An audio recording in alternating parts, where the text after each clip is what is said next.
শাওন, আপনারা আমার কাছে আশা করে এসেছেন, কিন্তু আপনাদের কিভাবে সাহায্য করব বুঝতে পারছি না।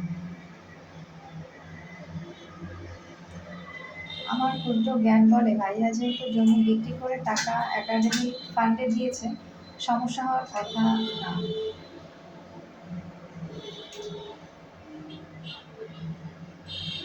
কর্তৃপক্ষ, আপনার আত্মীয় স্বজনরা প্রতিদিন টাকা তুলে নিতে চাইছে।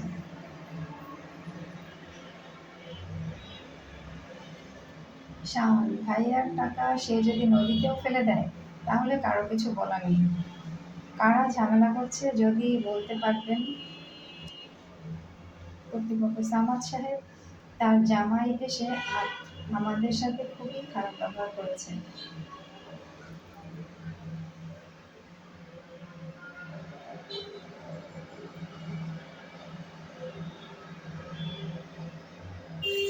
সামাদ কাকা ঝামেলা করার কথা না, কারণ ভাইয়াদের পরিবারের সাথে তারা অনেক সহযোগিতা পেয়েছে।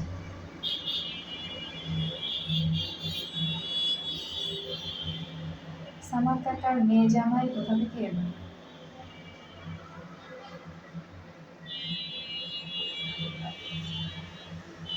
আপনারা কাজ চালিয়ে যান, আমি বাবা এবং সামাদ কাকার সাথে কথা বলে দেখি।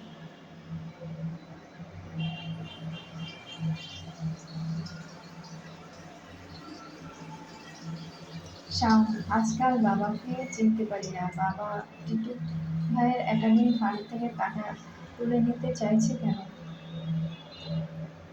রমেশ, ওই টাকার উপর আমাদের দাবি আছে। সামাদের টাকার খুব প্রয়োজন।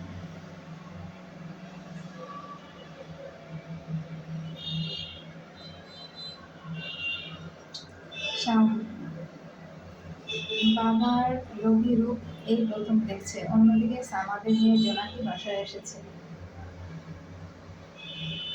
শাওন, জোনাকি কেমন আছো? জোনাকি, ভালো। তুমি কেমন আছো? শাওন, ভালো। জোনাকি, আজ রাতে তোমাদের বাসায় থাকবো। শাওন, আচ্ছা, কাকা কাকুকে বলে এসেছো? জোনাকি, হ্যাঁ। শাওন, তুমি মায়ের ঘরে থাকবে।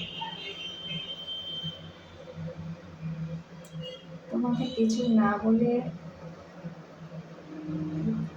জোনাকি কিছু না বলে সে রমেশের ঘরে রাতে থেকে যায়। সকালবেলা নাস্তা শেষে শাওন জোনাকি তোমাকে নিয়ে বেড়াতে যাবে। জোনাকি, অসম্ভব ব্যাপার। অফিস বাদ দিয়ে ঘোরাঘুরি করার মানুষ। জোনাকি, অসম্ভব ব্যাপার। অফিস বাদ দিয়ে ঘোরাঘুরি করার মানুষ তুমি না।